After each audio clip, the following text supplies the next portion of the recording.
open meeting. We have a public speaker portion, so I will start that now. Eli Hodge, as you're making your way to the podium, I'm going to go ahead and read our passage. Please identify yourself and the subject of your presentation. Please address your remarks to the chair. The board reserves the right to terminate remarks that violate board policy 1.404. The board has no obligation to respond to remarks. At the conclusion of your remarks, the board and the director of schools shall have the privilege to respond. You have 3 minutes, and Ms. Hyder is speaking time. Good morning, my name is Eli Hodge. I'm a senior and the student body president at Lebanon High School. I live on Zone 5 on Turkish High School Road. Over the past few years, educational policy has become extremely politicized and polarized. Nationally, there have been discussions about abolishing the Department of Education. In the state of Tennessee, there have been discussions about denying federal funds and expanding the education savings accounts or vouchers. In Wilson County, there have been countless hours spent on conversations regarding book banning. However, I would like to spend my time on a topic that hasn't come up too often in the media, the Facebook groups, or on local school board meetings. During the COVID-19 pandemic, the federal government issued a universal free meals policy that allowed schools to serve free meals to all students. However, that expired and Wilson County schools had to resume charging students for school lunch. Luckily, throughout my entire life, I've always come home to food in the pantry and food on the table for dinner. For my entire time in the public school system, I've not had to worry about putting in my lunch code and being told if there wasn't enough money in my account. Yet I know that peers of mine throughout these past 14 years have had to worry about these issues. The 2024 poll by the Vanderbilt Center for Child Health Policy found that 40% of Tennessee families struggle with food insecurity. It also revealed that 9 out of 10 Tennessee families support free school meals for all students. House Bill 12, when filed for introduction in the Tennessee General Assembly, proposes an initiative that will greatly support students across the entire state. This piece of legislation mandates that each local school board establish a school breakfast and lunch program providing free meals to all enrolled students, regardless of their ability to pay.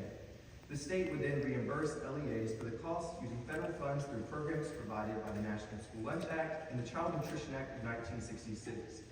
Quite frankly, even if there is a fiscal note that I'm not aware of, the cost of such an initiative should not outweigh the morality of ensuring every student across the state of Tennessee has access to a balanced and nutritious meal. While school districts across the state currently offer a free and reduced lunch program, that is not enough. Family emergencies and circumstances can change overnight.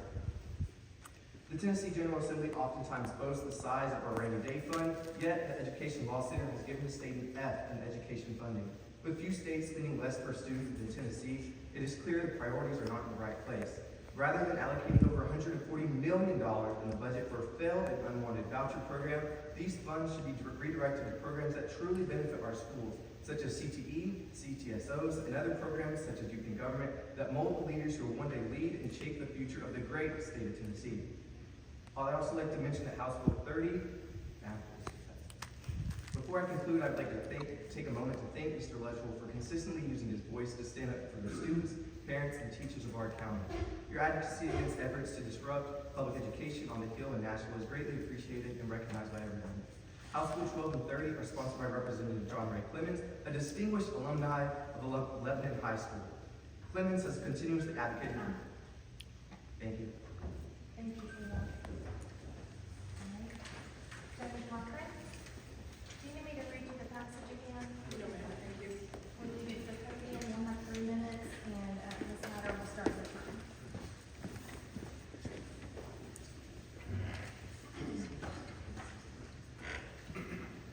Good morning. My name is Johnny Cochran. I live in District 6. My granddaughter attends Stonerville Elementary. I want to thank the board for hosting this event. We need more opportunities like this to interact with our elected representatives on matters that are important to us. I would like to offer some thoughts regarding House Bill 1 and Senate Bill 1. Vouchers are a demonstrably bad idea. There is a multitude of evidence from other states that have implemented school vouchers to conclude without doubt that vouchers are bad for students, bad for schools, and bad for state budgets. Students who attend private schools, even in the best of circumstances, are not guaranteed to perform better than public school students. And let's stop pretending that they are. The residents and local officials in Wilson County are already on record that school vouchers should not be implemented wholesale in this state. If the Tennessee General Assembly really wants to improve educational outcomes in Tennessee, then it needs to stop working against public schools. The best thing our representatives can do is to vote against any attempt to pass a voucher bill. Repeal laws that burden public schools, such as 3rd grade and 4th grade retention, TCAP testing requirements, the book ban that went into effect last summer, and double the amount the state contributes to public schools, and then get out of the way. One of the most valuable leadership lessons I learned in my professional experience is that the best way to improve achievement is to put the right people in the right places, give them the resources and training they need, and then get out of their way. When people who have never performed the kind of work that they make up rules for, such as education, we risk creating a descending spiral of mediocrity, dissatisfaction, and myopic indoctrination.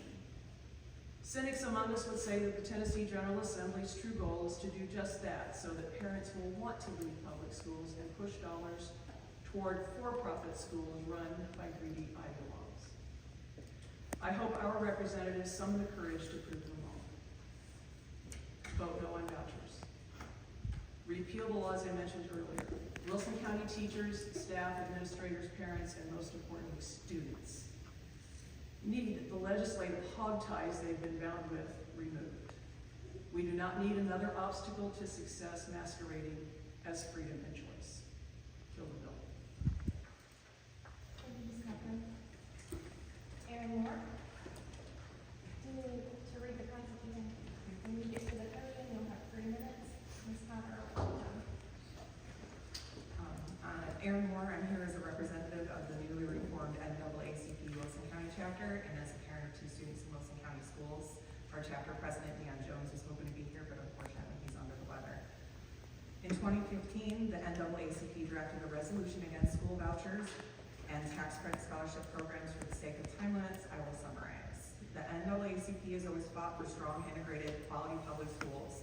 School vouchers are promoted as a means of increasing academic gains for students from low socioeconomic backgrounds by enabling them to attend a private school. But research shows there's no clear academic advantage to attending a private school. School vouchers give parents the false idea that public schools are inadequate to meet their child's needs and impede communities from creating stronger relationships around their local public schools.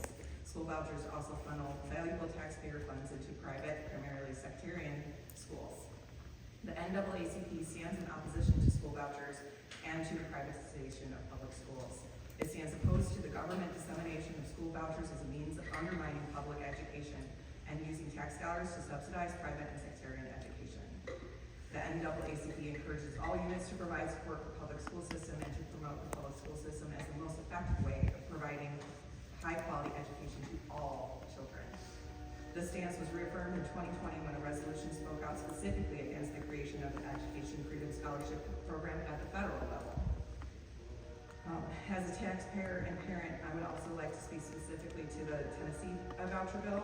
This bill states that it is a parent's choice as to how to use their tax dollars, but in reality, this isn't their dollars. Those are public funds that have come from all over and are meant to serve public good.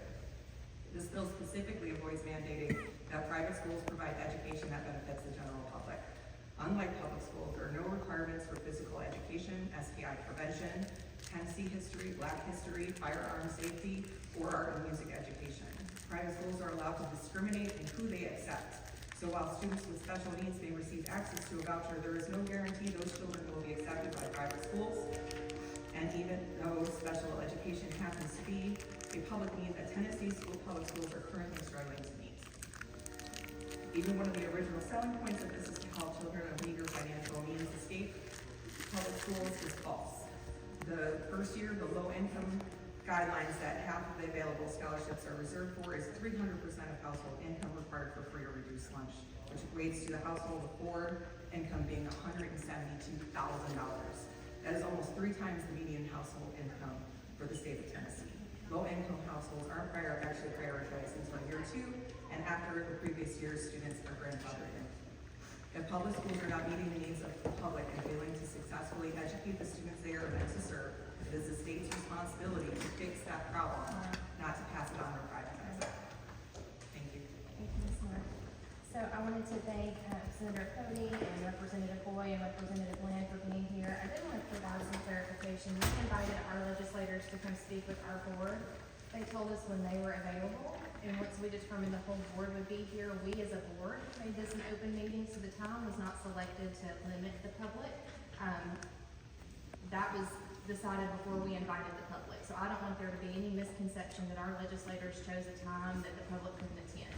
That was later made an open meeting by our board to comply with the laws that our board has to comply with. So I don't want it to look like that was chosen on purpose. So I don't want it to look that way at all. It was not, that was not me. So I'm gonna just open the floor now, Mr. Electrical, if you would like to start off the discussion. I'd just like to thank y'all for coming. I think your officers are great to work with. It takes a while to get this scheduled. I know it's a busy time of year for you, it's a busy time of year for us. But I think it's very important that we have these type of meetings where you get to hear from people selected to represent our families and our students on educational matters. I will say, and I would like this just to be a conversation that we're going to hear from them. From my standpoint, I will say that the House Bill 1 is not as alarming as it was last year. Last year, I think it's the worst bill I've ever looked at, what it's going to do. But I still have some concerns with the House Bill 1, and we'll get into some of those. There's a lot there that can't get answered from me. I believe that every kid should have a right to quality education. I believe in school choice. I have no problem with school choice. One of my biggest concerns with that bill is there's no accountability. And it can be mass, and it's not fair to even bring up the accountability. We have some great private schools, even in our own county, that are established and are held with different accountability than we are in public schools. And unless you teach the same standards and give the same test, you cannot compare the two from either side. So that is a very bad measurement, testing and measurement practice to use any data to say that there's going to be similar accountability. There's not. And there's no way to. So that is a big concern. Because my concern is, as I've watched it for 32 years, where accountability started in public education, accountability should be a means to improve. Personally, from my professional experience, I have witnessed accountability being used to make our teachers and our students look bad. I don't think that was the intention, but I think that's what happened. And I think when you start trying to compare public and private when they're not taking the same assessment, that is really bad practice.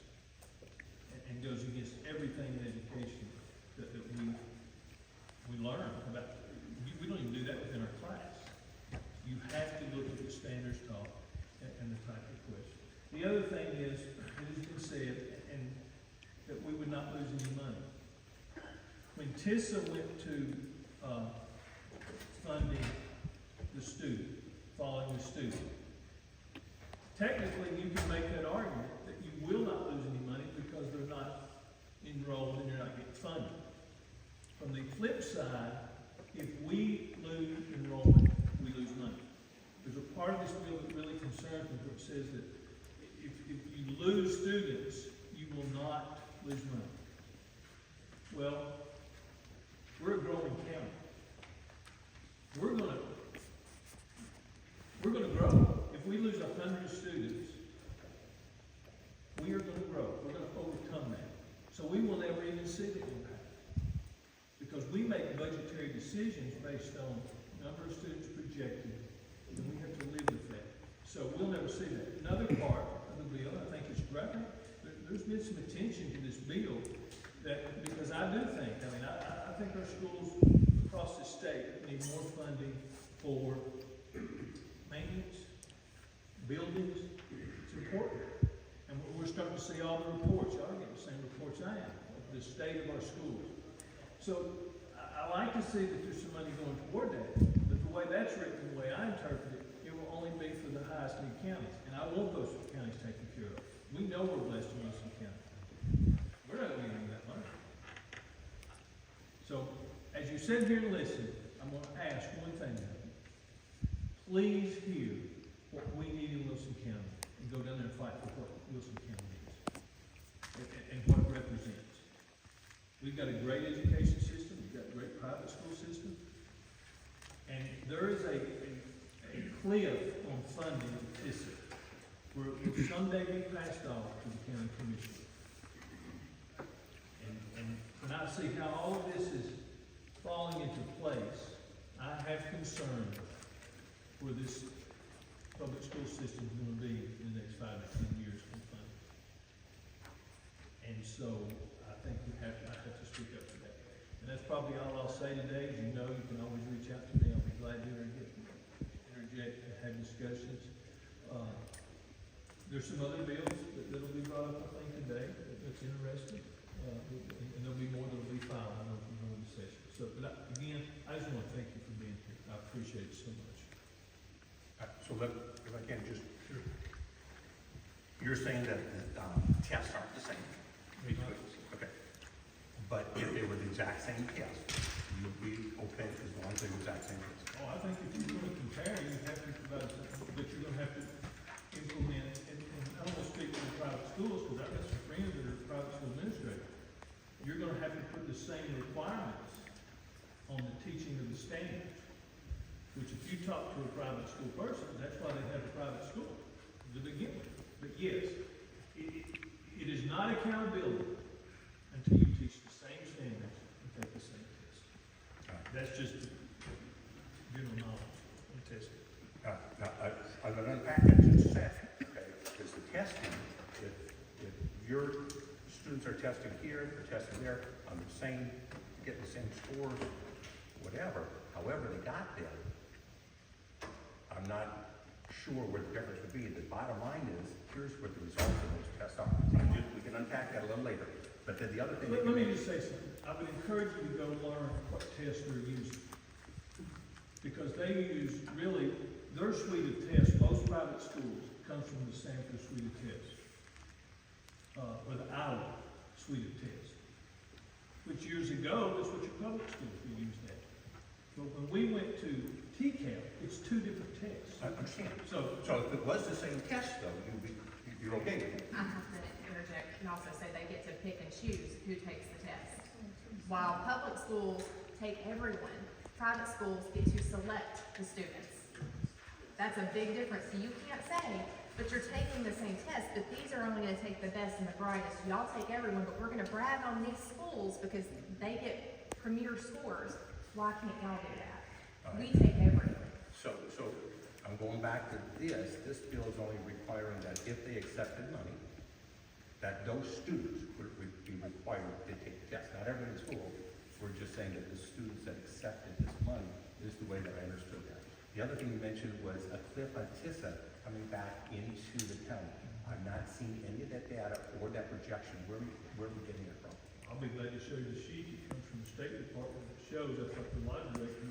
You know, we're fortunate, our county commission funds us above the requirement. There's some smaller counties around that they do not. I talked to a director last night, he told me he thought his was by the year 27, his county commission would have to kick in funding. But ours is projected, I'll be glad, I'll send it to you, the letter I got that shows what year they're projecting Wilson County will require more funding, and it will be. But it's not less TISA, it's just more funding. I mean, Well, no, but you're gonna have to pass that off to the county commission, because I don't think our county is gonna wanna cut our CTE programs. And so that's a concern. Okay. But I'll be glad to show it to you, that's a projection from Tennessee, state of Tennessee. Okay. Yeah, I was concerned about the funding cliff too. That was the big question I had, but I'd like to get a little bit more. I'll share it. No, that's concerning. I didn't know that was. I do remember the funding cliff when we voted on TISA, and that was a big projection for a lot of people, but we were assured that we would come back and readdress that in finance committee in the future when it came to that. But that was a big concern at the time. So you are. So I am aware of that I think that needs to be addressed sooner than later. To me, that's a bigger issue than trying to do this program that's only gonna benefit 20,000 students when we have 1 million in the state of Tennessee. I can't get past that. I would never build a budget to put that kind of money for that few of my constituents, my stakeholders. And I think the concern you have from, not from me, I'm gonna speak for myself. It's a weighted mechanism to get it in place. We know it has been politicized. With all the outside money, everything. But once you get it in place, there's a mechanism to beat it. And when you look and compare it to states that have done this, Arizona comes to mind real quick. Look at their state budget issues as a result of this program or something similar. And I think that discussion has to be there. Whether you're for it or against it, that's alarming what's out there, how much it has increased. I don't know if I will be for or against this bill, but I can tell you, the Arizona analysis is not accurate. Okay. It's not. I just know the numbers they quoted, how much their state budget has been up. I bet it was due to other issues. And that may be. Yeah, pensions and things like that. But there's other states that, because we know, Larger issues. if it's 140 million for 20,000, what would it be for 500,000 to the manager? And yet we still, then that's when there's a cliff in the public schools that I think everybody's concerned about. When you mentioned Arizona, I can tell you that the Arizona Department of Education has right now a $4.3 million surplus. In fact, the Arizona's ESA are essentially revenue neutral, and 62% of the ESA recipients who switch from public school to Save Arizona, they're actually saving about $2,000 apiece. And I do know that it was Governor Hobbs that had done some other things in other parts of education, or other parts of the budget that caused the crisis. It wasn't because of this. But did they close any public schools? Have to close some community public schools in Arizona? Or is that false? I've not heard that. That was not in the report that we received. Only 18.7% of students receiving voucher dollars in Shelby County are meeting or exceeding expectations in math proficiency. 1.3 points behind public school students. Do you know if that's true? That came from an article in Tennessee CNN.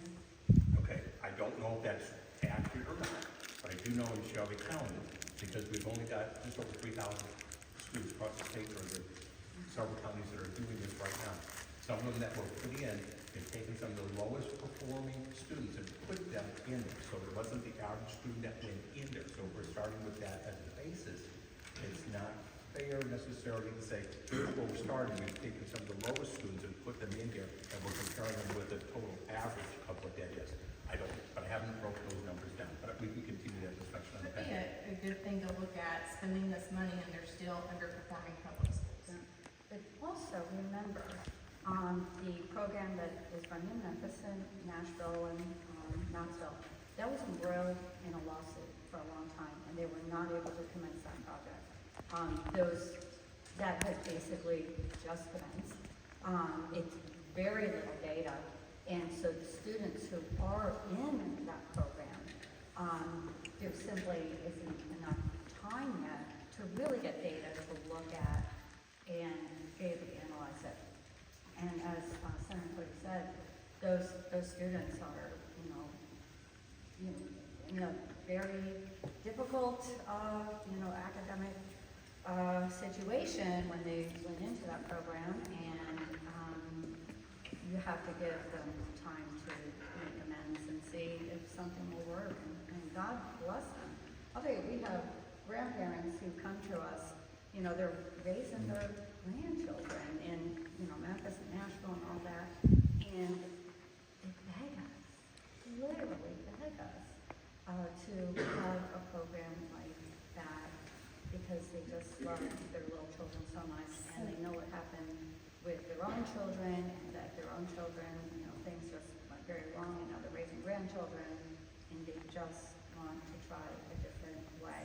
So I guess my thought would be, That's, basically what you're looking at in those dynamics. It's human dynamics. give it time to study the data before pushing it through the whole state, especially somewhere like Wilson County. And I think That's to a good your point. point, That's of the low academic, some of those same low academic, not the same, but those, we still have low academic students in public schools. They're still taking the test, and we're still outperforming schools with the voucher program. And to your point about, if you take the voucher money, you have to test. But a lot of private schools don't accept students with IEPs, 504s, or learning disabilities. We have them all, and we test them all. So again, like Mr. Rose was saying, you can't compare the two test scores, because you're not comparing the same students. If you don't, okay, I'm coming at it a little bit differently than I guess everybody else because I came from another state. Okay? Some of my concerns, intrusion into private schools, having worked in all three areas, public, private, and homeschool. In the homeschooling community for almost a decade, in the private school, helped to start and work as the superintendent of that private school, and then ultimately on its board for the next 2 years before I came here. And then in public school, dealing with public school either on policy or in the classroom for 20 years, but policy. In Louisiana, we've been doing vouchers for quite a while. My biggest concern is the intrusion into private schools.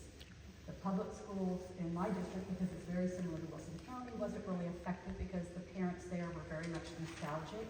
Mom and dad graduated from that school, etc. Most of the areas that were affected were the urban school systems. I will tell you, I see both sides of this.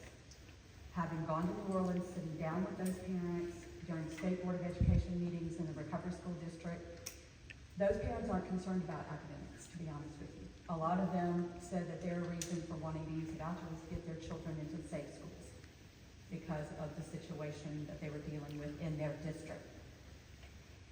I was very much reprimanded by some of those parents when they said, how dare you come down here and talk to us about this when you don't understand what we're going through. And they had a legitimate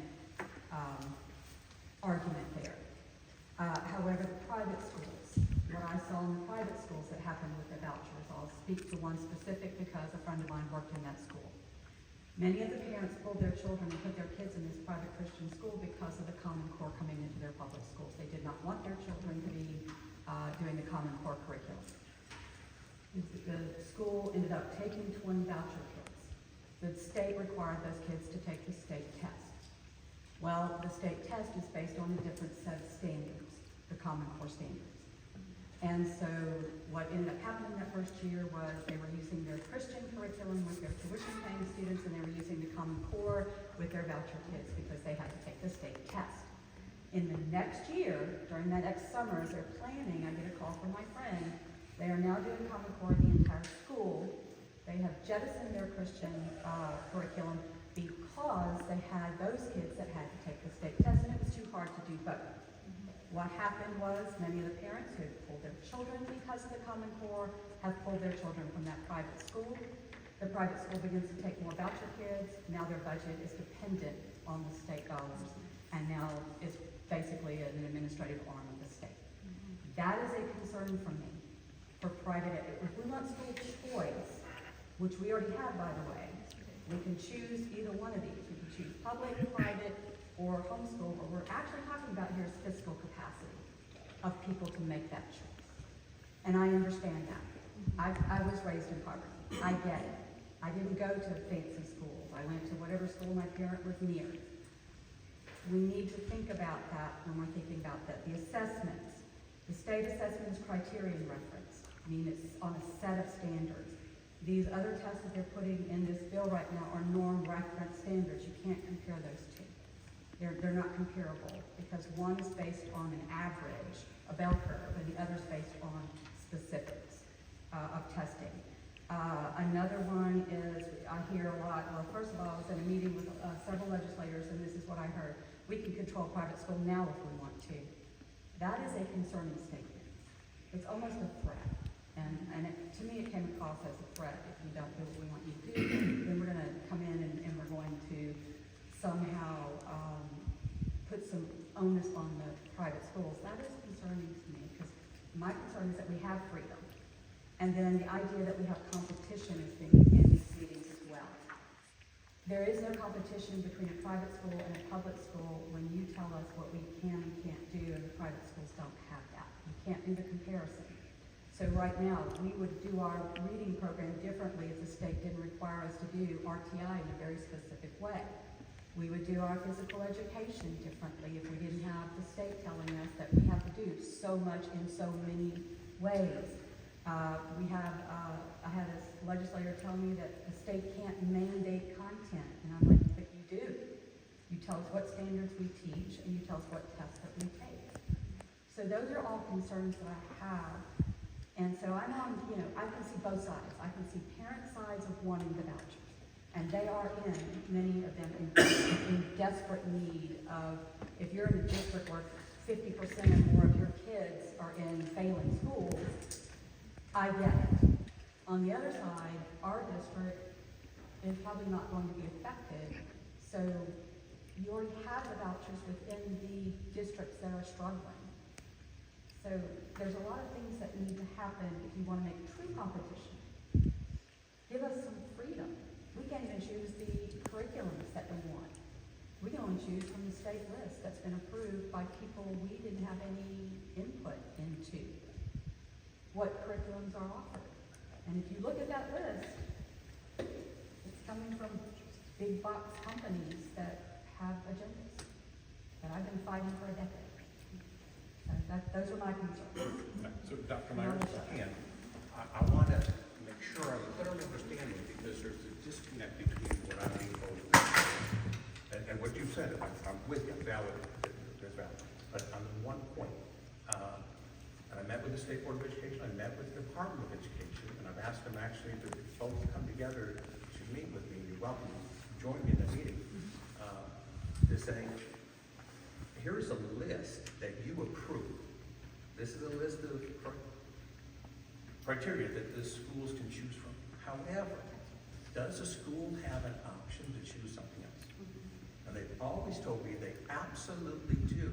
The school can choose something other than what's approved. And they said, we've not turned anybody down asking, saying, we would like to have a different set of curriculum for our schools.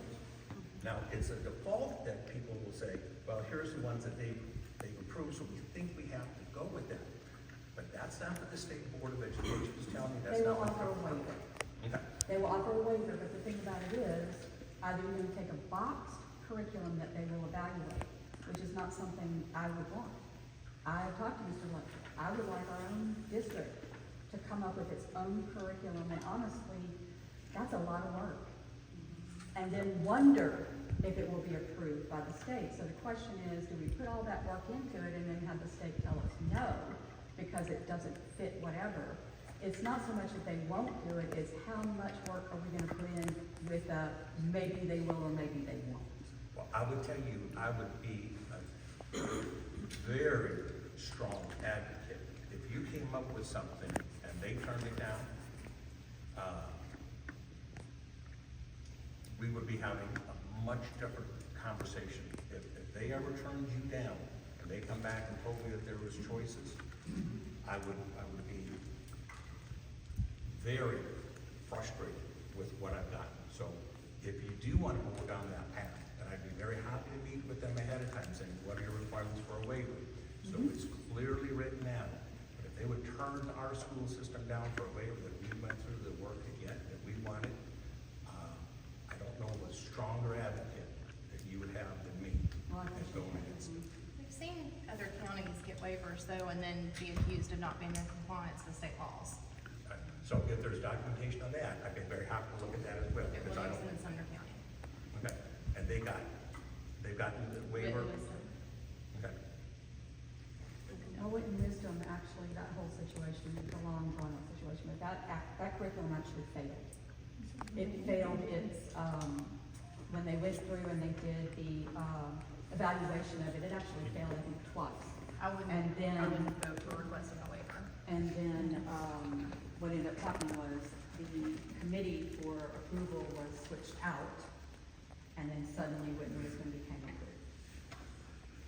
Okay. Well, I have to say, Dr. Myers, your points are excellent, and I think those same So you and I think a lot like all of your arguments. So thank you for articulating it all so well. My experience is very similar to Senator Pody's.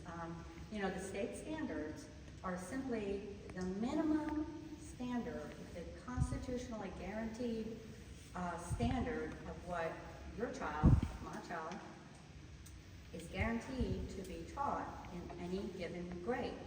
And, you know, I always say this to people, a grade school will far exceed the state standards. A good school will meet the state standards. A poor school will struggle to meet the state standards. And literally, they say things like a third grader has to learn to multiply, divide, multiply fractions, divide fractions. Literally, you know, those are the kinds of things that they say. And it's just a minimum guarantee to the parent that your child is going to receive an education. The textbooks are submitted by textbook companies and et al. And they have to meet that minimum standard. Those textbooks have to meet, at minimum, what those standards say.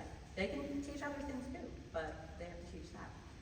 But my experience with Senator Pody, because I've asked the question, and believe me, through the years, we get so many complaints from teachers that these textbooks are being political in their the examples that they choose to use to teach the concepts. And parents do not like that, and I agree with them. I don't like that either.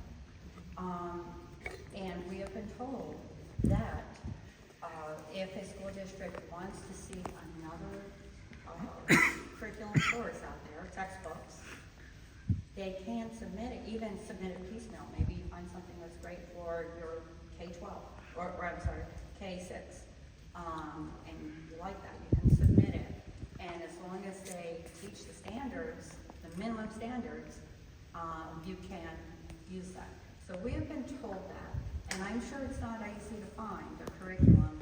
I remember several years ago, a man from North Carolina sent a gentleman to us. He was actually a retired sheriff, and he was very heavy into charter schools. And we met with them, us legislators met with him, and they were really pushing charter schools.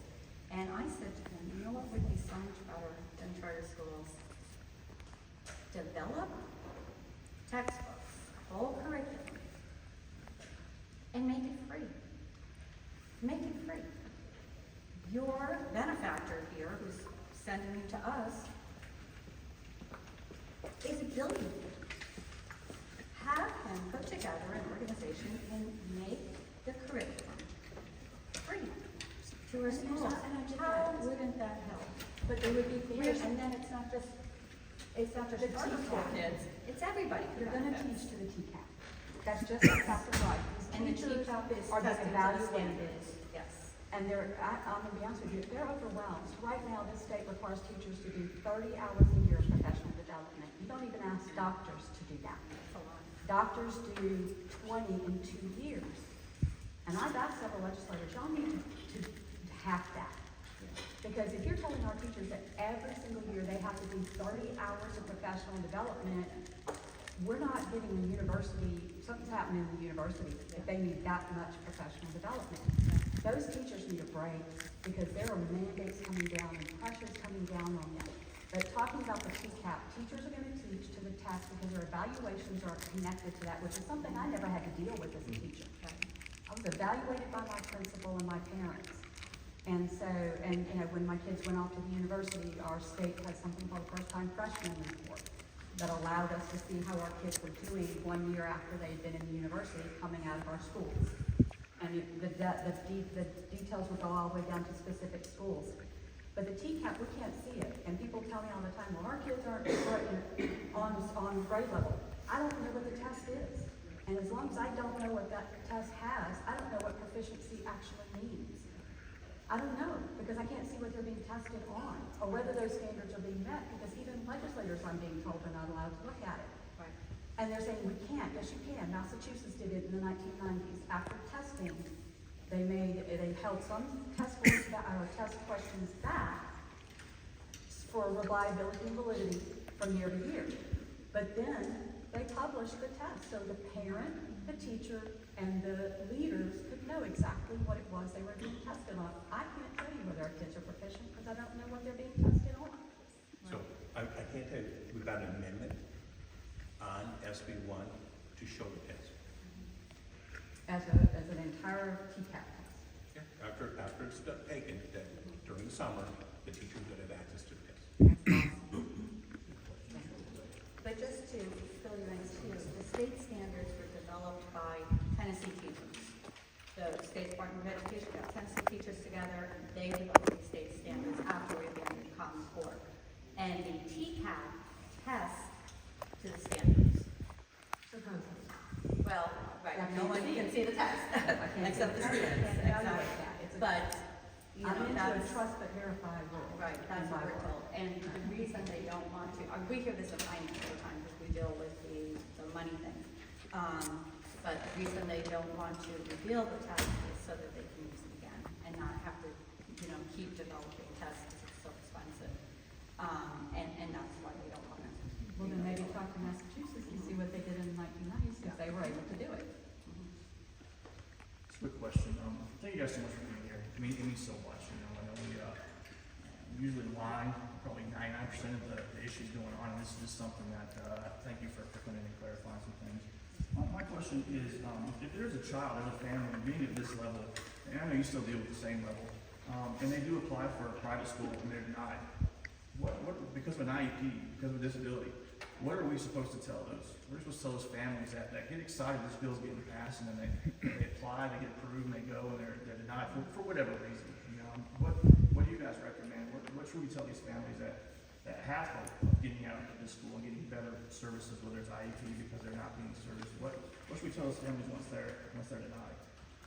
I personally, I've been in office now, 20-some years.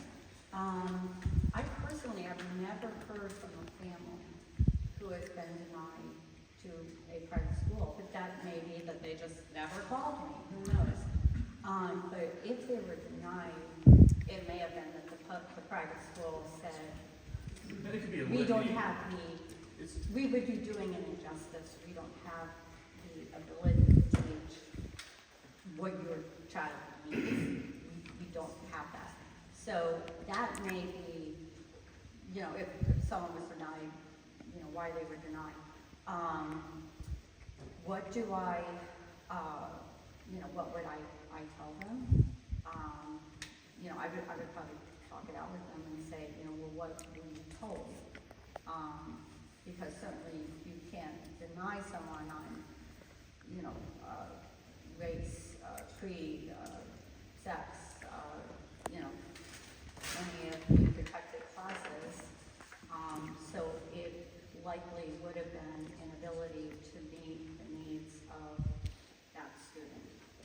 And you probably would want to know if the school can meet the needs of your child, if your child does have special needs. just a big thing. And I know you mentioned an amendment to this bill. Do you guys have a list of potential amendments? Because, we're dealing with 11 pages, and I know the ones that has so much more information. And, we have questions that we could sit here and what if all. What's the process of, re-entry back into public school? If there's something that's going on with a private school, what's the process to re-entry back into public? What's, families that, because have you guys seen I'm pretty sure you've researched the cost of private schools in the area and how the 7,000 or around about is not going to cover that gap, and with the economy the way it is, how do we reduce the chaos of kids going back and forth from school to school if their parents lose a job, if their kid loses, if they can't attend that private school again, because it's not going to cover the entire price. What's to say that private schools don't raise their prices because this is coming? What's to say that we're not going to have 4 more private schools open up in Wilson County, because of this? It's going to attract events. All that's going to do is not only pull resources, they're going to take our teachers. They're going to take down. It's good to lower classroom sizes because we definitely need that. But You know, what are we doing to protect that chaos? Because we're gonna have kids, and it might not be that big in Wilson County, but we're gonna have kids that are gonna go from private to public and go back and forth because of whatever reason. And then whenever they enter back into public, they're gonna be tested. And then that's gonna could bring the schools down or high, so it's gonna impact that. What are we doing, you know, to force us to see that happening, to try to keep, because when I talk about school choice, people get excited and they think, yes, my kids can go to SCA or Friendship, but really they can't because they still have to pay $5,000. And so when that's brought up, it's like, okay, and then that's every single year, K through 12, that is a lot of money that some of these families right now might be able to afford, but they won't be able to in the future. It's just scary because we're focusing on the student, but then we're not giving them a solid foundation. We're giving them something that's a variable. Because even in your bill, you've got to apply for the scholarship, and then there's a list of measures that you've got to make in order to get it. So I just want the student to have a solid foundation where if I'm going to go to MJCA or I'm going to go to Friendship, then I'm going to go there K through 12. My parents are going to have to worry about it, and I'm going to have a solid foundation unless they choose to move us back somewhere else. And with that, there's so much ambiguity in here. So, I asked like 15 questions, but. So let's take a couple of minutes you raised. The first one about amendments. Yes. Amendments probably won't be seen until February, because it won't be until the bill is put on notice before actual amendments will be brought up. So until committees actually meetings, I don't get to see. Okay, I don't get to see any amendments either. I can see the ones that I filed, but that's it. The other things you're talking about, this is not here to answer every question for every parent. This is just to do this. Look, parents are the ones in charge of their child's education. They're going to have choices to make of what they want to do. And I firmly believe I want to give the parents the direction and what I can to help them make the best choices. Most of them are going to just choose public school. And I want to make sure that we're supporting that and funding that. If a parent chooses to do homeschool, I'm going to support that parent that chooses homeschool. If they choose a private school, I'm not recommending any private school take this. Because as soon as you start taking public money, unfortunately, you're letting something in. So I would be surprised if Friendship said, oh, I'm going to be taking this. But that's their choices, not mine. My choices is to say, can I give my parents some options? It's not going to fit everyone. It's not going to fit every child in every situation. But if I can give them some options, and if there is some that I can pick up half the cost, and it's going to help their child get a better education, I'm not seeing what's really wrong with that. I am seeing this though. Jeff brought up a point, okay? If it's going to cost me school money here, I want to know, and I want to clearly see it. Right now, we're educating about 20,316 kids here. Right? If we're losing money, we have the same amount of kids, that's a real concern. But if we're going to end up, if we're still educating next year, 2 years, 20,316 kids, we're going to get the same amount of money. We didn't lose any money, even if some left, some came in. I'm just looking at the number. But my goal would be, I want to help my parents, but I also want to make sure that we're fully funding what we can in public education. Just because I'm helping parents, it's not I'm trying to do anything in public schools. It's confusing because you want to give this scholarship to free or reduced lunch, which would be lower income, and so I don't know, just them being able to make that gap, do they really have a choice? Is it just something that's just written on paper for us to feel good about ourselves? That's my thing and that's why people are confused with choice, because it's not funding the entire thing. Be a lot more money if we funded the entire thing. I understand that, but I think if we're going to do it, we should go all in or not, not this half-stepping part. I understand this completely.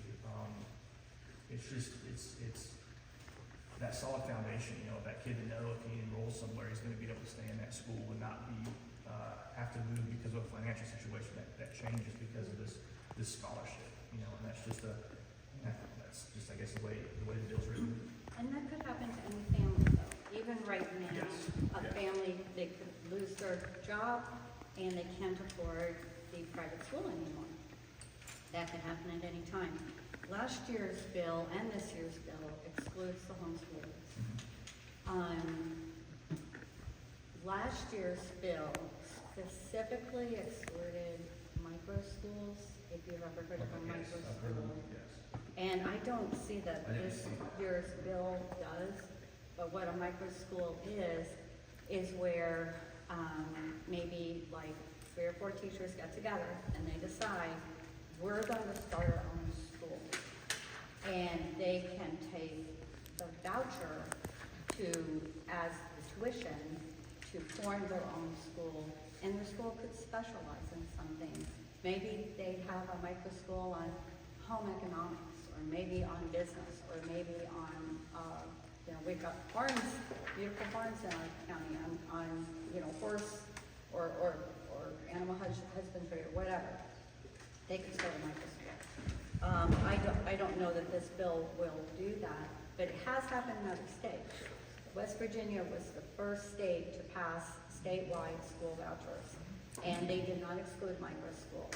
A lot of micro schools opened. A lot of micro schools failed.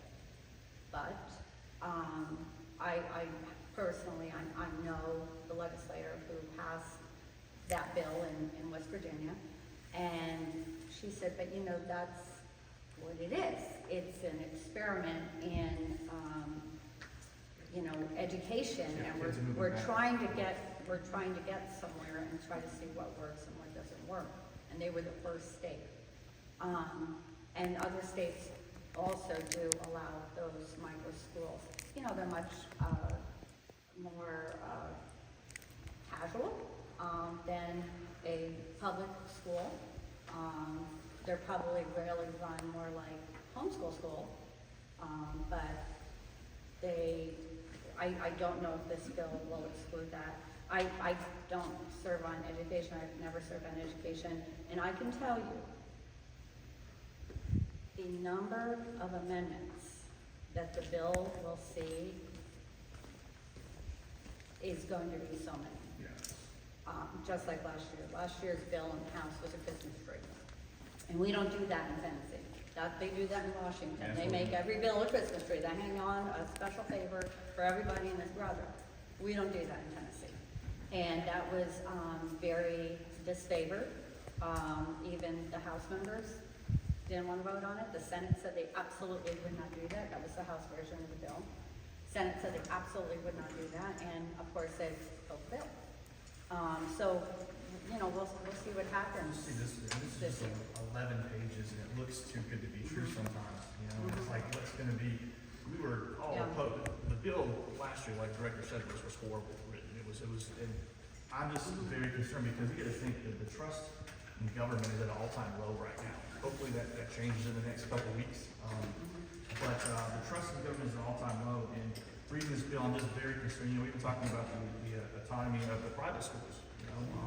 Just be honest here, my son goes to Mount Juliet Christian Academy, and he goes specifically because the governor was calling people selfish if you were against vaccines and against masks, and was pushing that from their level to the school. So I moved my son from there to a private school that wouldn't have those same kind of restrictions. So reading this, I'm happy it says the autonomy, of not being able to put those restrictions where they can still do the things. I was attracted to that school because they did masks. They had faith over fear, and they actually, everything was right. They weren't going to push the vaccine. They weren't going to force the masks or the 6 feet away. And so my fear, my son graduates this year, but also hearing from that side on the private schools, and once again, it will be their choice to take it. But if they do decide to take it, is that something that you think would be changed? Would they continue to let them operate in their own way and not have these mandates that have been put out in the past? Joe, I think that a lot of legislators are concerned about what Dr. Myers is saying, what you're saying about the autonomy of private schools. And I think that the attorneys that have drafted this have done it in such a way to sort of enshrine that and guarantee it. And so I think that's something that would be done. I want to say, though, I appreciate what you said a minute ago about the kids entering and leaving private schools. That's something that I thought of last year, because I know a lot of private schools, they will demand that you pay a whole year's tuition even if you leave. And I mentioned that to the authors of the bill that actually never went anywhere last year, and said you can't do that because that money's going to have to go back to the public if they go over, and they had actually not thought about that. And so So that was something I think that they were working on last year, and if it's not in the bill, I'll make sure that it is this year. And you know, this thing's gonna go through just a host of subcommittees and full committees, and Joe, being a Marine, you know what an operations order is. This is an op order, and then fragos are gonna be issued once we start moving, and this is gonna change. And so we're talking about a moving target here. And there's, people are gonna put things in. Senator Pody's already talked about things that he'd like to graft into it, and, but I really appreciate the feedback. When I talk to someone about this, there are people that love it, there are people that hate it, but when someone is against this, you have to sort of, you know, there's a country music song a few years ago called I Really Hate Her, I'll Think of a Reason Later. You remember that song? When I talk to someone, I've got to figure out, do they just hate this and then they'll build their case later, or are there real legitimate concerns? And Jeff brought something up last year that was a deal breaker for me, and I remember we were sitting in your office when we talked about it. Jeff said, or Senator Pody was there, Senator Pody said, we have to do this testing to make sure we're getting that the kids are being educated properly if we're putting this amount of money into it. And Jeff said, well, if you do a voucher, why would you not test them? And it hit me between the eyes, and nothing, Jeff, I mean, it left an impact on me, and I walked away from there saying, we have to test these kids. If they take state dollars, then we can't make y'all be accountable for your state dollars and not make them. And I'm sure that Mark and Susan mentioned something, but I went back and told people, this is something that's got to be put in there. If this is something that's going to be ran again, you can't leave that out. And they've heard that. And so to me, that's one of the biggest changes from last year is the accountability piece. But I want y'all to know, this bill is going to change many times. Could it be a terrible bill that we're against? It could be. It could be a great bill that we love. But I will tell you this, that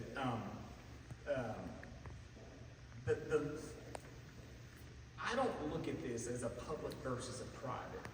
And I don't look at, I've never studied and said that private schools were better, had better test scores, or public had worse, or public was better, or whatever. To me, it's just about freedom. I mean, it's just about, isn't that a parent's choice? I mean, you know, when we talk about education, y'all, it's K-12 here, but at our level, we have to talk sometimes about something called higher education.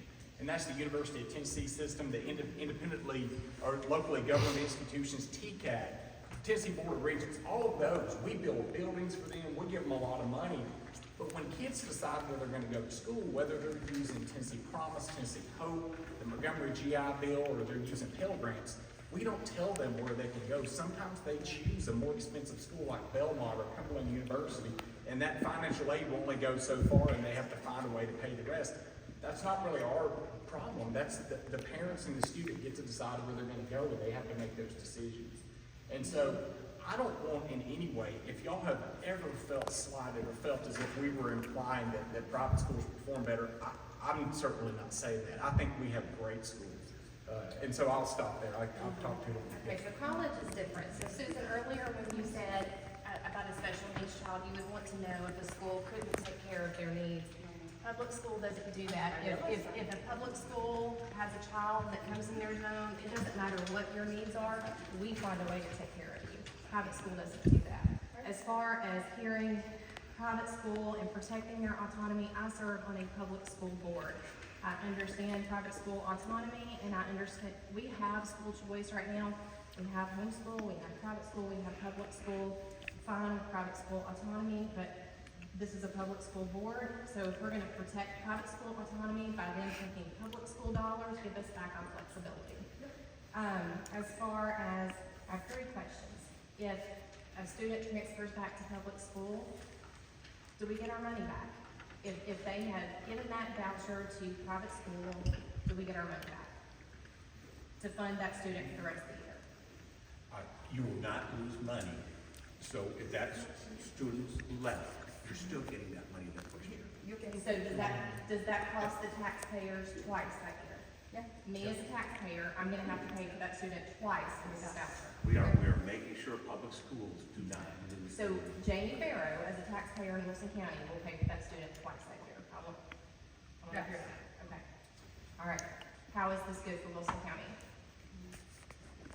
It's not my bill.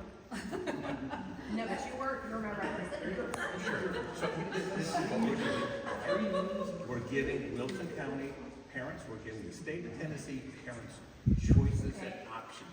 I'm not saying So, that it's. when we had books, I had people who weren't parents in here talking. I'm asking, how is this good for Wilson County? My constituents who are not parents, how is this good for Wilson County? I'm just going back to this. If it's good for the parents to give more options for their kids to educate in Wilson County, I think it's good for Wilson County. Okay, so if this is so good for Wilson That's County, my question to the governor and the sponsor. and I'm Tell just me. telling you, this is my Tell me. representatives to take Yeah. this back. Yeah. If we think this is so good for Wilson County and for Tennessee, why don't we add it to a referendum? We don't do referendums in Tennessee. Okay, so I'll tell you from my constituents, this is the one thing that I have seen unite everybody in Wilson County, whether you are public school, private school, or homeschool, they don't want it. I have a statement and then a question. You said, your friend said it was an experiment. Well, I think that's a sad statement when you're talking about students' lives and academic success. But also, you say February is when session comes back in, or you discuss the vouchers. The committees will start to pick. Yeah, we'll start February. But isn't there discussion to have a special session to discuss vouchers?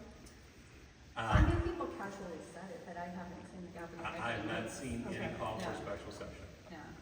Would you consider this an emergency situation? Not speaking for Governor Lee, but would you consider this an emergency situation? I don't know. No. Okay. So that it shouldn't be your So then, call session? Okay. And Joe, I have a question for you. My children went to MJCA too, and we sent them there for, religious reasons. We wanted them to have, a religious education every day. I was fortunate enough to have a religious education when I was a child. And, you never know what a child's gonna face, and my son is in the military, and I'm telling you, so many people in his, unit have committed suicide, and he has been there to minister to them, which I so appreciate. And then my daughter, on the other hand, she has faced something that was so difficult. I don't know how she could ever get through what she's gone through without faith, and that is very serious illness of her husband. So I'm thankful that we chose to give them a Christian education. When they were in MJCA, they took the teeth out. Do they still take the teeth out? Okay, all right. But they And did I want it. to be clear too, the reason I want these private schools to keep their autonomy is to keep the chaos from kids going back and forth together. I know I'm on a public school board, that's why my main agenda here is to advocate for them, so that's why I'm, not necessarily support this bill. However, I'm just trying to minimize the chaos that can happen if we tell all these kids, because let me tell you, it's not academics. Kids are not leaving Wilson County Schools for academics. They're leaving because of other issues. Yeah. Whether it's, overreach of the government, whether it's, things that they're trying to push in the classrooms, whether it's, and that's why I said thank you for the bills that you supported and passed. It kind of helped us, giving us some clarification. Thank you for those. But that's my whole goal, is to keep the chaos from, if a kid is going to go to private school, I'm hoping that kid goes to private school from whatever grade he's in until he graduates. And then it's not a back and forth type of game that we're playing here. And how that can happen is these people move to private school, and then the governor, the next puts different requirements on it, and now we're going to have a flux of the back and forth. So, A couple things. I think it needs to be discussed about this bill. The alarming thing, I want to speak for the teachers. There's money for $2,000 bonuses, they should break that money in their pocket. That is very concerning, that that's been put in the bill to try to get over the finish line. And I've heard that. That really bothers me as an educator for my teachers. And then, has it given any thought, and I'm gonna just give you the reality, and this is all I know. Probably sometimes with fault. Has there given any thought of how this will be used and manipulated for sports? Because that is a reality that will be real. And that's sad to think, but that's who's gonna accept, that's who's gonna get it. Has there been any thought, has anybody been willing enough to have a discussion? Have not. Because what I'm hearing is, you know, TWSAA is, and I've sat on their board for several years, as high school principal. They've put off waiting until February because they're being told they're looking at a one-time transfer rule. But there's been some other talk from legislators that, oh, we don't want one-time transfer, we want unlimited transfer. And I'm an old coach, an athlete, I went to college and got my school paid for because of that. We do not need to bring that into the table, and that be a reason to fund this voucher. That's the two things, but the teacher thing really bothers me, and the buildings. Why can that not just be pulled out of the bill, sponsored, somebody come up with the bill? That'd be good for Wilson County if we get stuff on buildings in new schools, because there's growth, where we're responsible for a lot of that tax surplus. We need some help on building, and we need some help even more on teaching. We've done a lot. This board has been, in our county, we've done a lot. But to see that, and for 4 years to work budgets where we try to take money to put it, about a 17% raise, I think, for our teachers in 4 years, it's come with no new money from our county commission. It would be nice, and then to see a bill come that is political, that got shot down last April, and just to see the politics. Well, teachers are not politics. And to see that get thrown in the bill, oh, well, this will get it through, we're going to give the teachers something like a $2,000 bonus. I've had a hard time here, people say, we support our teachers. That should already be in the budget. And there should be bills to counter this that puts that in place. I mean, if we're sitting on that kind of surplus, and my understanding, the voucher money was in this year's budget, right? Yes. So that's just Yes. gonna build We your, left it in there. that will build your general excess. What? 120 million unspent dollars. Yeah, I mean, it's just, that bothered me when I see it. Jeff, I And don't I've had a disagree lot of with you. teachers. I voiced that as well, and when this was dropped and we got a chance to ask questions, that was one of the ones I asked was that it looks like it's like when somebody runs a bill and they try to get, we have 99 members, when they try to get 98 co-sponsors, sometimes it looks like they're, and I said, I would rather see that money just go toward permanent teacher pay raises. And This bill fails, maybe you can still give the $2,000 to it was allocated. There are two bills that you might want to, that's already been filed. One is the TWSAA. It is addressing that. That's HB 0025. That's the one-time transfer. Yeah, but you know it's going to be amended. And then the other one on the revising of TISA, there was that one. It looks that they're going to try to do infrastructure. That one is HB 0009. We need infrastructure help and maintenance help in this. And I'm going to tell you right now, Watertown Middle School, it's a rough school. It needs to be built. That's where it's patchwork, that building. I got phone calls from parents where we're in a math class with water dripping on their kids. And we're just trying to do the maintenance and we're trying to patch it out as best we can. But we need infrastructure and maintenance help, and so do a lot of other districts. They're dealing with it. And the university, I was there when they talked about the university buildings are dealing with a lot of maintenance issues. But the HB 0009 revises TISA, and if I'm not mistaken, it is about infrastructure. So if you could look at those bills and maybe see if it's something you can support, or what was the other one? 09, and what was the other one? 0025. The 0025 House bill, that's the sports bill. Those are two bills that came up in just a discussion. And also the free and reduced lunch, that was brought up by the young man. There's actually two or three, but HB 0012 is one of them on the free and reduced lunch.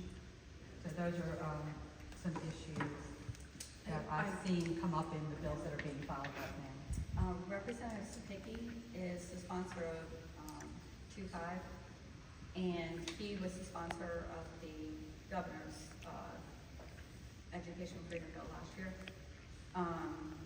And he is also, he was a professional baseball player. Baseball player, yeah. He, so he would definitely have a lot to input about that. And I'm gonna tell you, I have a real concern. We're already seeing the kind chaos at the university level on the NIL. And there is talk about trying to bring it down to the K-12 or the high school. It's here, there's nothing to do about it. Right, and that is a concern as well, because we're seeing what's happening with the, at the university level of this shifting around. And that's university, but we're talking about K-12 kids, and I can tell you from dropout, studies, the more a child moves from school to school, the higher the percentage goes that they'll drop out. And it's especially true, which is why some of the Midwestern states in the 2000s went back to K-8 schools, so that there could be this consistency over 8 years and no movement. But I can tell you, from 8th to 9th grade is our biggest, is the highest percentage of dropouts. It probably is not as the reason too. I have an amusing story. My husband, when he was a child, he lived on the border of the school zones. Every single year, they would switch him from West Street School to Broadway School, West Street to Broadway, West Street to Broadway. Every year, he went to a different school until he got to junior high. I was in 10 different schools before I left middle school. Right, but it was rezoning. It was not because of family issues or anything like that. And if it's because of family issues, yeah, And you're Mr. gonna D can see. speak to that as well. Yeah. Yes, yes, I can. On that note, I do have something that I'd like to state, get your thoughts on, and I'm gonna paraphrase here. In this bill, there's a section that says private schools that enroll recipients must have maximum freedom to provide for the educational needs without government control. When I read that, what comes to mind for me is third and fourth grade retention, summer school, tutoring. From what I understand, private school is not going to have to follow the same requirements as public school. And I want to know your thoughts on that, and if you think that that's appropriate, or if you're setting public or private schools up for success in it. I'll just be afraid that parents would take their kids out third and fourth grade in private school and then bring them back and expect the public schools to either, it's just, once again, you'd be surprised what parents would do there. So I think what you guys have really brought up is what we have to consider constantly is that every single piece of policy creates good incentives and bad incentives. Every single piece of policy. And sometimes we come back and address and redress a bill just plain whack-a-mole. And we don't like to do that. We don't like to do that. We want something that will work. And here, these issues that you've just brought up are, what we sit there and think about and talk about in committee. What about this? What about that? What about this? And if then, before you know it, you're forcing people through law to do this, or forcing people through law to do that. And then where's your freedom? Where has your freedom gone? So, believe me, these are all things that we think about constantly. And that's why not many bills pass the Tennessee General Assembly every year. They're just not ready for prime time. They're not. You know So, how many education bills have passed in the last 3 years? I haven't counted them, no, have you? Hundreds. We started seeing this about 10 years ago, that everything got addressed by law. And what public schools need is the same autonomy to some degree that these private schools are actually.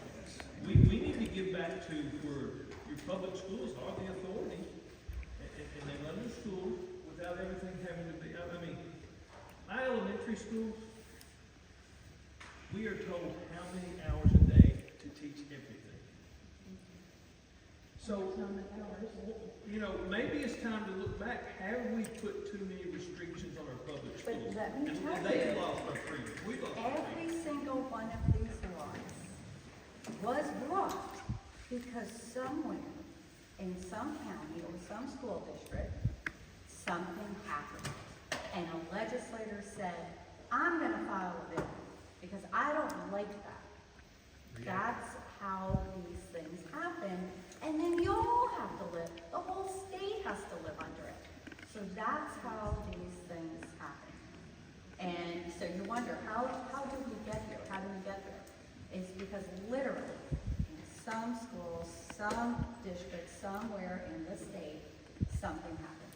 And I will tell you my experience, maybe that happened. I agree with you. I've seen it happen. I've seen parents do it. However, my experience in 34 years of education has been outside organizations like CCSSO, like College Board, like ACT, like SAT, come in, and you know, we talk about freedom, and yet we make our kids all take one particular test, ACT. So we're focusing on one particular company. I've watched that in Louisiana for decades, the amount of money flowing into our state. I ran for state office in Louisiana for State Board of Education because our state board was elected. And the amount of money that was brought in to fight against the two of us that were going for that position was from New York, Washington, California, Oregon, Arkansas. So I've seen a lot of that as well being pushed with, and my thing was when even in Louisiana, and now I live here, and my family has been here since the 80s. So it's not like I'm just a newcomer to Tennessee. My family's been here since the 80s. I moved to the state in 2019 with no intention of getting back in this stuff. I had done what I felt like I'd done my duty down there, and the same exact people were showing up in this state. The same exact organizations, the same exact money was showing up here, and now I'm here again. Yeah. Let me back and answer. I'm sorry, please. That's good. No, I don't want more rules and regulations, I promise. I am interested though that, the results are there, how they get there is maybe different, if they have some kind of job, yes. There are too many rules, laws, and regulations on here. It's almost like, some of the stuff that's passed, we'll watch, and I told you before, there's some school districts, public school districts, I don't trust. They look for ways to go around it. We had something saying, the parents have the right to know if their kids are going through a sex change. And we just think that's common sense.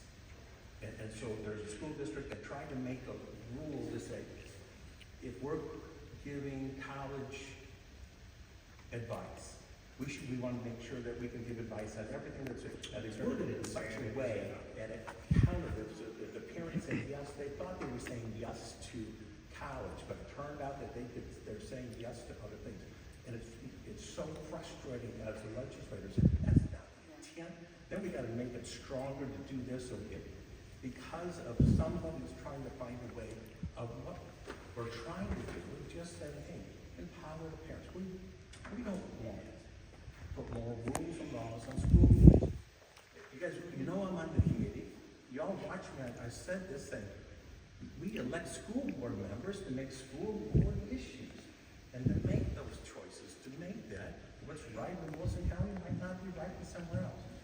I want to give you guys the right to make whatever criteria, whatever you want to teach. I want that. I want to pull more things away from you. If I could just say, can I pull away from Wilson County? I would. The problem is, Shelby County doesn't always operate that way. And we got to do it for the entire state the same way.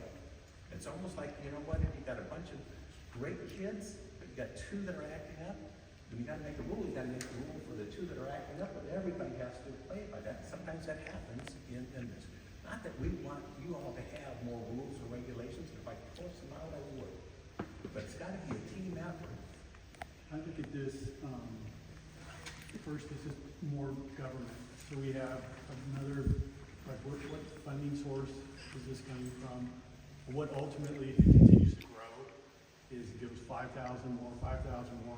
How is it allocated per county, so every county gets an equal representative? Or is Wilson County subsidizing Davidson County and Shelby County and these, where this is really probably where this thing originated from was because they're poor performing schools and their kids wanting to get out of the inner city schools and going to it. But I don't see the benefit in Wilson County at all in this. And my fiscal responsibility, like as a coming here from smaller state government, I just see this as another, where's the ceiling? Where does it end?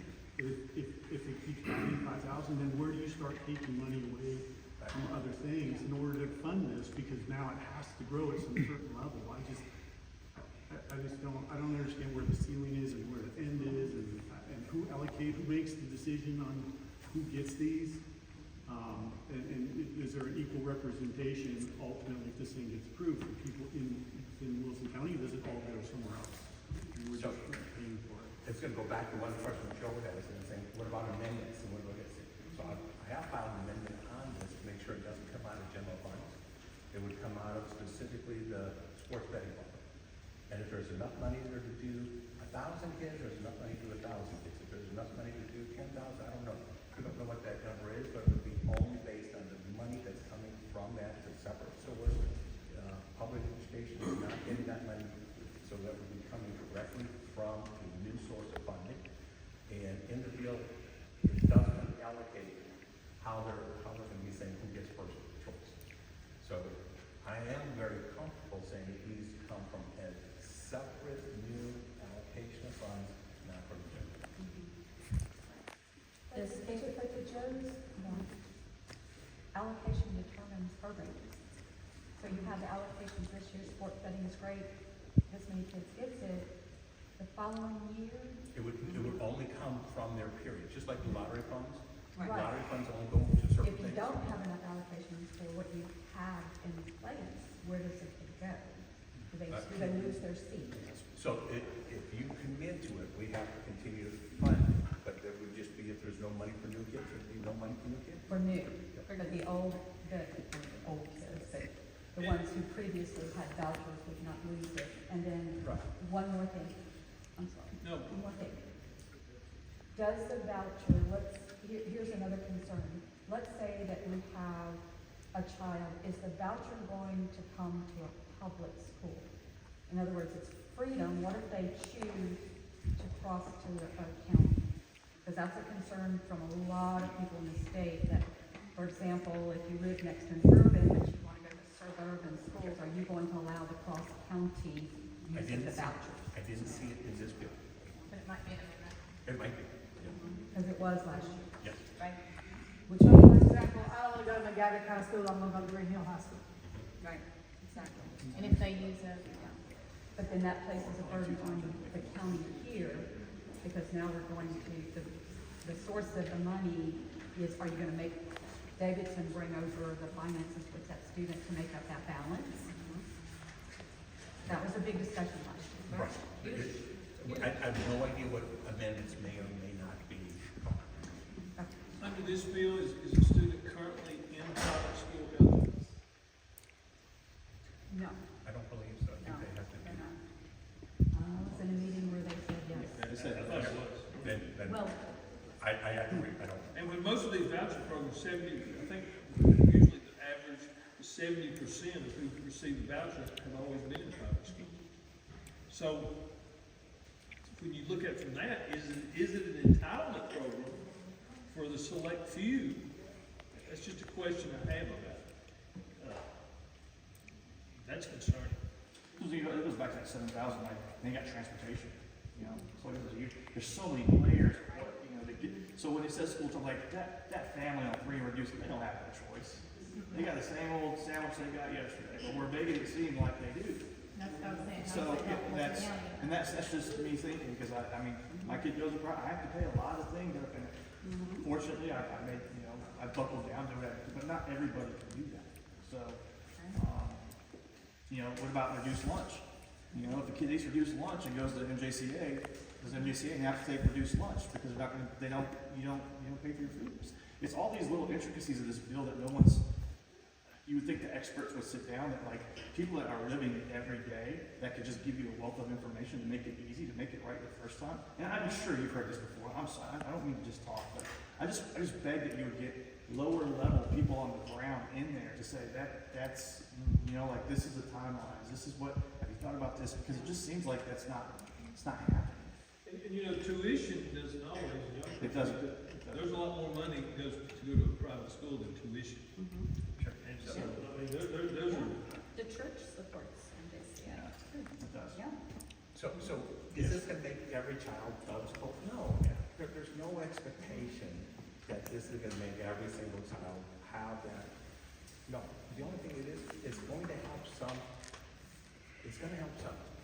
Okay, it's gonna give them an option if they choose. Do I think that we lose many in New Wilson County? We've got great schools here, no. But do I think it's gonna help in other areas? I think it could. And I know it's kind of coming off on you three. I think the problem is when Bill Lee's having commercials, promising this school choice to these people, and it's not really school choice. Like, that's where the problem, and that's where it's like, let's tell the truth. Let's just be honest, bro. That's all I want to do. Because it's not, I don't like deception. You know, I don't like, to get something in, And Thank you. again, I get what you're saying, I get what you're saying, and again, 2%, I think, it's 1.9 something percent of the kids will be affected by the vouchers at this time. I get that. Let's assume that's wonderful. My concern are the 98% that are not going to utilize the voucher. That is my concern, that we make public education as high of a priority in this administration as the autonomy of a private school. Yes. And now, I'm very much concerned about the autonomy of a private school, sorry. I No, I'm really fine with that. am. I believe in school But- choice. I think we have school choice as it is. I'm But- fine with private schools having autonomy, but I think want private needs. 98% of the kids. Exactly. I want them to be able to have as good. And it's very difficult for us to do that because of all of, like, we were just talking about the constraints that are put on public schools. And this idea of we need competition, because that's the argument I keep hearing, we need competition. You're saying to the, private schools here, but you've got our hands tied behind our backs with all of the rules, so we really can't compete with a private school to the level we would like to. I'm gonna tell you right now, there's a lot of things I'd like to see our school district do, and I have brought to Mr. Letchman, he goes, the state says, ... And he's right, we can't do it. And I'm open to helping. If there's And something we can do. I love that, I absolutely love that. And I was gonna say that as well. I mean, Yeah. at any time, if there's something, me and Mark have the eastern part of the county and Susan has the western, but I mean, we absolutely, if there's anything we can do to give y'all more autonomy or take some of the regulation out of it, we're for that.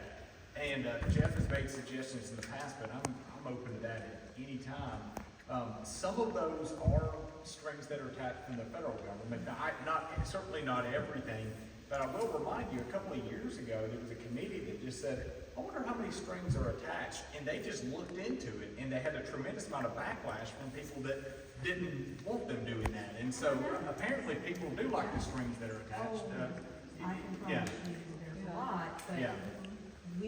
I've got to look at Wilson County and our district and the things that we want to do for our students, and I'm gonna tell you, the reading, we're talking about third grade retention, there are things that Mr. Luttrell has brought up in our conversations on reading, because that's a big deal to me, that's my area of expertise.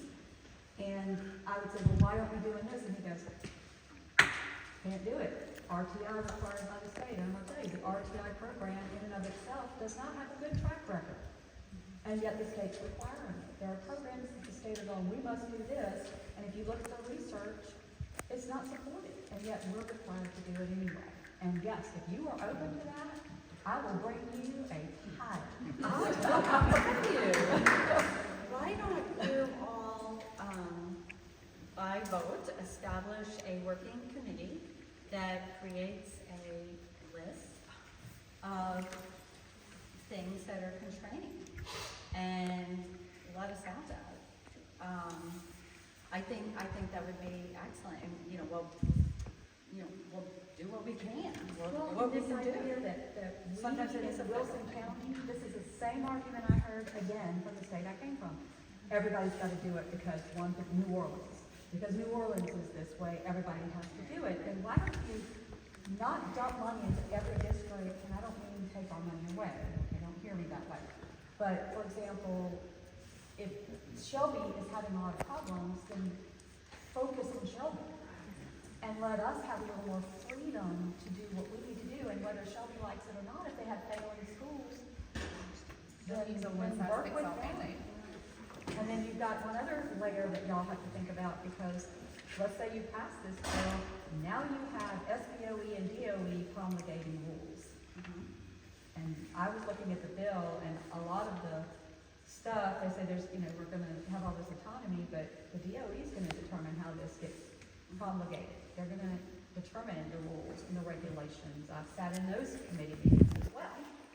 And I'm sitting there listening to them talk about things that we're supposed to be doing that they haven't even sent a notice to our director of. When I called him and asked him, he goes, no, we haven't gotten any information about that.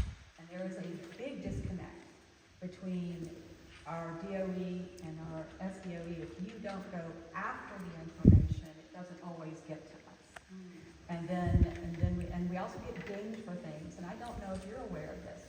Special needs, if we have one kid in our district that we cannot meet that need, and that need gets met, say in Texas or in Iowa or in a special needs school, this district pays for it to the tune, and I'm talking about when I worked in the district, to the tune of sometimes $1 million for one student.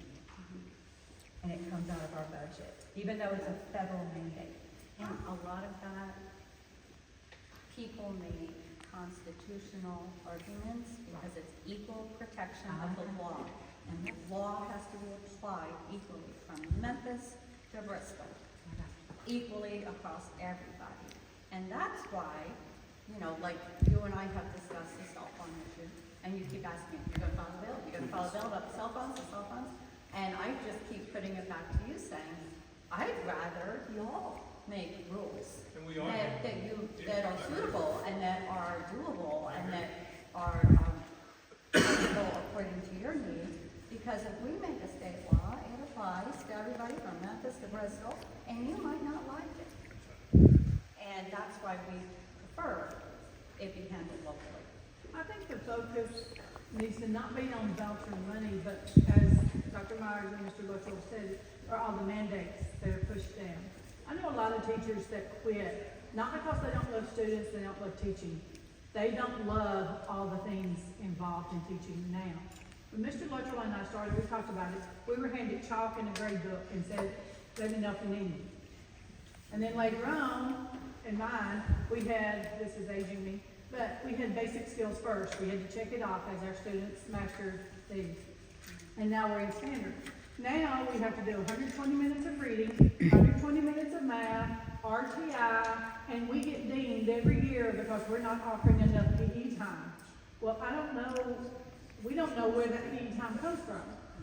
Because we do want to feed them lunch. Recess don't count. The recess doesn't count as PE, so we also have to teach social studies and science, and we also want to offer them all the other related arts.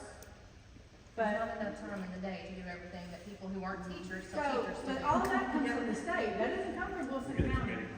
That comes from the state, and as you said, it may come some from federal, but if we can look at the mandates that are pushed down upon us to push on the teachers, that's a bigger help than moving voucher money, in my opinion. Melissa, I'll say it again, if y'all come up with anything, I'll file a bill and get sent to Pody to do the Senate, we'll try to fill some of those things back. That would be awesome.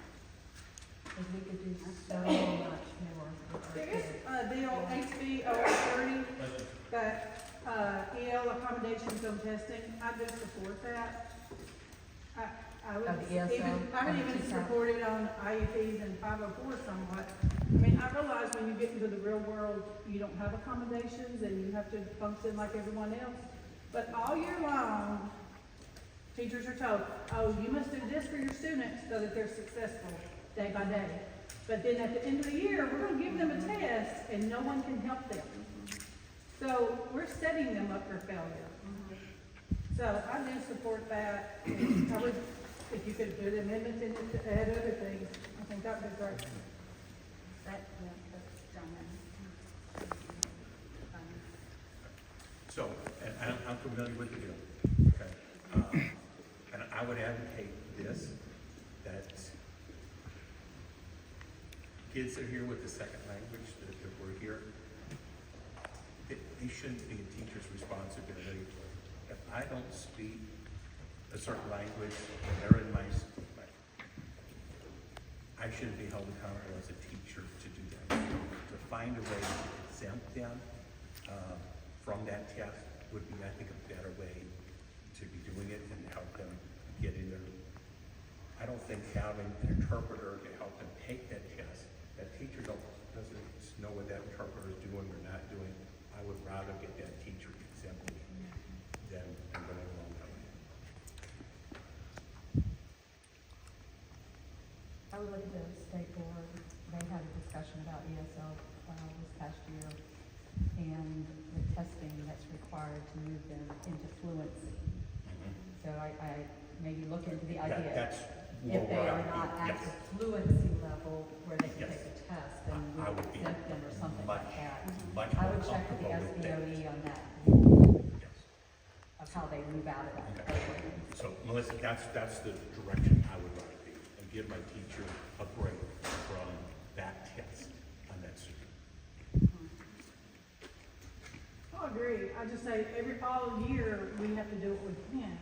We have to accommodate, we have to do, you know, all the many things, but yet we test them. I get it, So, I'm within that, I I- understand, and I believe me, I'm within the concept. The economist in me always thinks about human nature, and then, then would someone think, well, if that student doesn't count, I don't have to worry about teaching much doing as much. I mean, it's just human nature, that's all economics is human nature. And so it's really very difficult to make policy like this. It really is, because you're dealing with people. And True, but to what she's saying, an analogy would be, I let my kid use crutches because they have broken legs. So crutches, and then Oh, you no, have no, to I'm run the an same errand, way. and then I'll take your crutches away. Yeah, now go It's, run the 5K. now go run the 5K. Exactly. I was referring to what Senator Right, said. and I understand. Being in And we're education, dealing with so being in people. education, I don't put anybody on a pedestal. I don't put any institution on a pedestal, which gets me in trouble a lot, I don't care. Public education, not on a pedestal. Private, not on a pedestal. Teachers, not on a pedestal. But a lot of your teachers care. Oh, gosh. And if they don't, then it is the duty of your principal to deal with that. And unfortunately, I've watched principals not want to deal with bad teachers, and there are bad teachers, I'm sorry. I've worked in the classroom 20 years, I watched that happen. I get the human nature thing, but that's where your leadership comes in. It is. That's where your leadership comes in. Absolutely. And I think that's where all of this accountability comes from, is when we as a profession did not hold ourselves accountable. And I know that from watching it, from the time that accountability started forward. I saw where the initial reason why we started accountability was, and I was in some of those schools where I climbed out of a window and nobody noticed. So I get it, okay? But I want to do what's best for our kids. They desperately need to be the focus of what we do. And I think we get too much into other things. So anyway, Well, I do want to make this comment about our governor. I think we look at a percentage of the money that's going from the state. He has tried to put more money into public education. So even with saying that the starting wages of a teacher is going to be $50,000, where just a couple years ago it was $35,000. He's tried to specifically get more money into public education.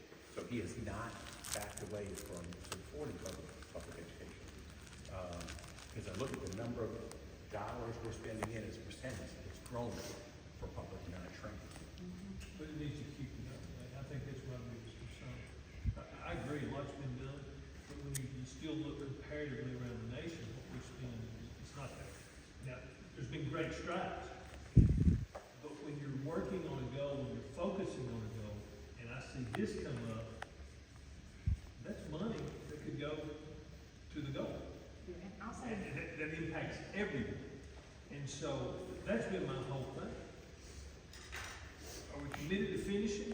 Because, I don't know where it is. I don't know what's acceptable. By nature, I'm very conservative in spending. I think my board would tell you that. We've done a lot in Wilson County. You'd be amazed where we rank state for people. Some of that's because of our size, I understand the economics of that. But to see these projects come up that has the potential to take money from our public schools, and to see the teacher issue the $2,000 bonus, we gotta do more.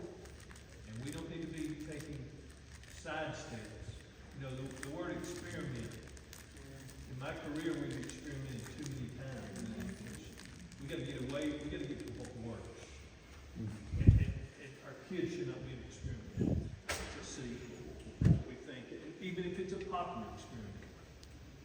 We need to be trying to move students where in 10 years, they're giving back to this society and not taking from it. And that's right.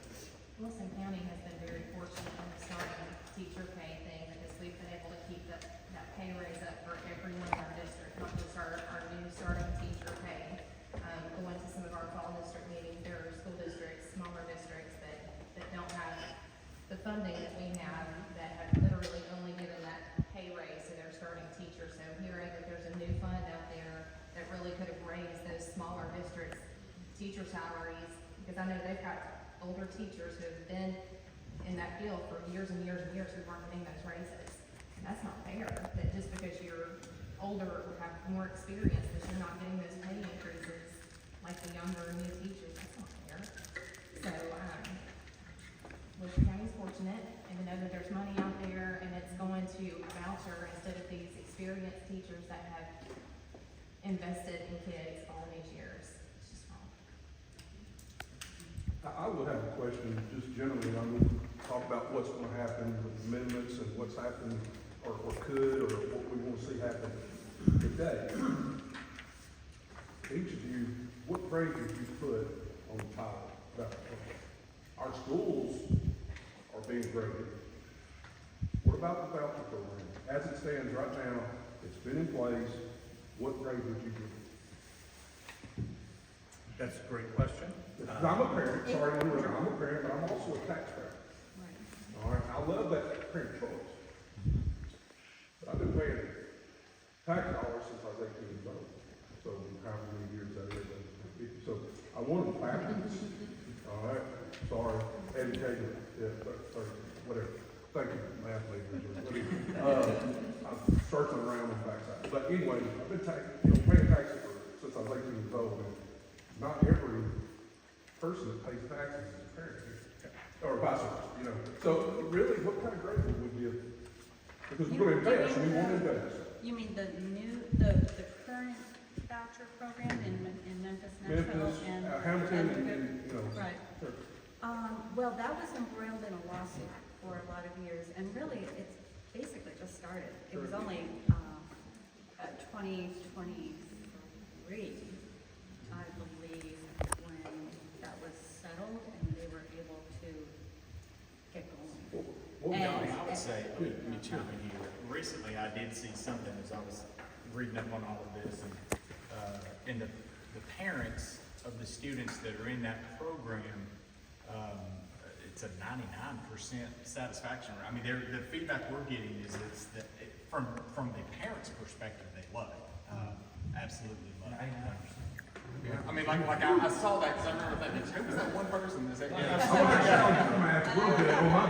there may be a different difference if you get into testing and how they test compared to, but I think it's doing pretty on say, hey, we want you to have a good public school option, but if you want to do something different, you can. But if we're grading ourselves, Bart, if we're grading ourselves on what I say we as a society was expecting this to provide, is it enough? I guess the direct question would be, is it enough to make that move, to spend that money on something that we're not getting results out of? So we got 2 voucher programs going on Yes. right now, right? So the very first voucher program, I would grade it an A. Okay. Maybe an A+. All right. It saved the public schools a lot of money. It's given the parents the choices, and these special needs children that are enjoying that right now are doing much better. So I would give that by far an A+. Okay. This other one, it's not had 2 years of even being able to be graded yet, so it's for me to say they're in the middle of starting, there's not any data to grade it that I'm aware of. So, That's cool. but I can say this, from the kids, from the parents that have come in, because Davidson County, and I represent Davidson County, are very happy. So the kids that I represent, those parents in Davidson County, where it is, they're thrilled with it. So I would have to kind of say that we're not bad in there. But there again, I'm not against parent choice or I'm a parent, I love that, you know, as far as the concept goes. But we're dealing with taxpayer money, not just parent money. Right? All right, and then we know it's from one end to the state to the other. Right. All right? So objectively, from what we've seen with the programs, the two programs in place, have we had enough movement that says, not just from a parent's perspective, but from the concept in its entirety, are we passing? So Well, parents will love it because they're getting the money, they're being able to do what they want with it. But is the process working? Is it going to benefit? So for the special needs kids, I haven't seen the test of what they take, okay, to say where they're going, say if you're saying, Mark, are they getting a better scholastically, are they getting better? I don't have any tests, I don't see where they take any tests, in either the public or the original voucher program. But to have this one, I've not seen enough testing to make that statement where we can make a judgment on whether it's doing good. It might be an F, it might be an F, it might be an A. I don't know, I don't have the data to say I can judge that. We just don't have it yet. I'm sorry. We'll get the data, we just don't have it yet, I know we gotta go. because we don't So have are we enough. talking now about a shift from accountability from just parent satisfaction? Are we gonna see that in our public schools too? Because we've, for 20-some years, going all the way back to race and top, it's been about let the data make the decision. Because I know our parents did not support, not happy with third and fourth grade, and they got passed on. So that's what is confusing. If we're gonna judge our schools on parent satisfaction, tell us. Make We're that not. available. We're not judging on parent satisfaction. I want to be clear that way. What I was referring there is we don't have the data yet to make that. But didn't you say private schools weren't gonna have third grade education? I said, I don't think that's in the bill to hold them to third grade education, no. But the test scores that I'm seeing are showing that private schools that are taking TCAP are lower than public schools. So why would they not have, I mean, maybe that needs to be an amendment, that if they're gonna have public dollars, then they need to have the same accountability, especially if they're testing lower. Okay. Or what if we don't have the data, we wait? Yeah. We use it as a beta test and see for 5 years. Because I think everybody, if there's a better way to educate kids, we want to do it. Absolutely. And it's alarming to see, so this is gonna get pushed, and I've seen all the press releases, because of parent satisfaction. But yet, we have all the data to determine whether we're in A, B, or C, or D school. And that is just, it's hard to sell to public school people. But Jeff, That cannot take advantage of that. Jeff, there's 1 million students there, okay? We've got 3,500 the other. There's not enough data to say, boy, based on 1 million compared to not even 1%. Do you know, I mean, On the it's flip not side, a barrier. we got a lot of parents that love our schools here too. Yes. And they don't get the say so because they're happy. That third and fourth, and personally, we should have been tutoring kids a long time ago. There's some great things. The summer, we should have been fun. Oh, it's wonderful. Yeah, so there's some You good know my things that come grandchildren. but how it They love came into place, Good job. it didn't look good. That's the whole. And I have to tell you, you know, I told you my personal, speaking personally, my dear daughter and her difficulties with her very ill husband, her little one, youngest one, you know, came up short on the third grade retention. My daughter didn't complain. She was happy that she knew and that she could make the choice to either send her to the summer learning camp or have have the tutoring next fall. And as you know, very foolish grandparents this summer took their grandchildren to Washington DC, Pennsylvania, or Philadelphia and New York City, and took them out of the camp for a week, and when they came back, they couldn't go back. So she's getting the tutoring now. But I can tell you that it's wonderful. It's absolutely wonderful. And those are the things you need to be funded. The last thing, pre-K. Needs to be funded. We're spending money. Now, it's a stretch on our schools, but it should be funded. We keep getting more and more, we want people want it, we believe in it, it's great, it should be funded. I can tell you two things that we're having to fund, because that money went away from the tutoring and the summer. We're gonna have to bring that all in. That's why I'm telling you there's a cliff. And if we got these pots of money, we should be funding public education first. And we got pre-K that's not being funded, every district in the state, we need it, we can do more. We got a room issue here in this county trying to just, it's not being funded. And so, and I'm gonna say this, all I know, I've been doing it 32 years. I've given my life with a lot of other educators. And you can say, and I know y'all support us, I know you do. But there's people in this state that try to make public education look bad, they've been caught doing it. And it's hard now to come to the table and say, oh, kumbaya. We need to see some action. Pre-K should be funded, tutoring should be funded, summer programs should be funded, free lunch should be funded. I think you do that, now I think we can have a discussion. Okay, but we've not seen that for years. And it's time that we put all the politics and all the outside groups and say, this is what we're going to do for kids in Tennessee. That's what I would say. And we made a choice to try to fund teacher salaries over some of the other things at this point. And I'm just telling you, we have put teachers, and we've tried to put more money there. I understand, I have to do that. But yet we've got these other piles of money that we're going to go out and try something for 9%. Experimental. That just, I don't think I could survive in this seat doing that. Well, and let me just give a little perspective. The state budget is $58.5, almost $0.6 billion. K-12 education is 15.4% of that budget. This program is 0.2% of the total state budget.